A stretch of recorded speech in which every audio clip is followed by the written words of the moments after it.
તમે કાલે એવું કહેતા કે બ્રિજ સારો છે, બતાવું તમારો વિડીયો, બતાવું તમારો વિડીયો. તમે આ બ્લોક તૂટી ગયો છે, તમને ખબર નથી, તમારી જવાબદારી નથી. તમે અહીં આગળ તમાશા જોવા આવો છો, ગામડાનો વ્યક્તિ મરી જાય તમાશા જોવા આવો છો તમે અહીં આગળ.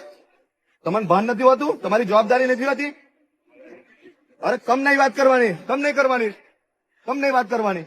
લોકોનો જીવ ગયો છે, તમારો કોઈ દીકરો મરી ગયો છે, તમને શું ખબર પડે? તમારે અહીં ઉભું જ ના રહેવાનું હોય. 2-3 વર્ષ પહેલા તમારે અહીં આગળ આવવાનું હતું. આવું ખાલી આગળ હોશિયારી મારવા નહીં આવવાનું. તમે અધિકારીઓ બધા ભ્રષ્ટ અધિકારીઓ પાપે આજે આ બધી આ ઘટના પણ છે. બે છોકરા મરી જાય, શરમ આવી જોઈએ આ લોકોને, આ તંત્ર અધિકારીઓ શરમ આવી જોઈએ. તટસ્થ વ્યક્તિ છું, ખાલી સેવા જ કરું છું. તમારી વાત 100% હું એગ્રી છું તમારી વાતમાં. 2022 થી આ લોકોને ખબર છે, પેલા નાયકા વાળા જે બોલા છે ને એને ખબર છે, બોગસ માણસ છે ઈયો. મારા ઘરના તો પૈસા લેવાના નહીં. મદદ અને કામ કરવા અરે મદદ તો કરી, આ બધી મદદ ખાલી મારી વાત હોબરો, આ મદદ કોઈ કામની નથી.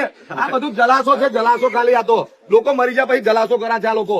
એમને બોન નથી, આ ફોન કર્યા કરે છે, બધાને ખબર નહીં. થોડું રિક્વેસ્ટ વ્યાજબી ભાષા. અરે આઈને કાલે હોશિયારી ટોકતો તો એની ફરજમાં નથી આવતું. આરએનબી ડિવિઝન એમ આવે છે, આટલા બધા ખાડા પડી ગયા, આજે બ્રિજ તૂટી નીચે પડી ગયો ને આઈને પાછો કાલે એવું કે છે રાતે 12 વાગે આ ઘટના બની હોત, ટ્રકોથી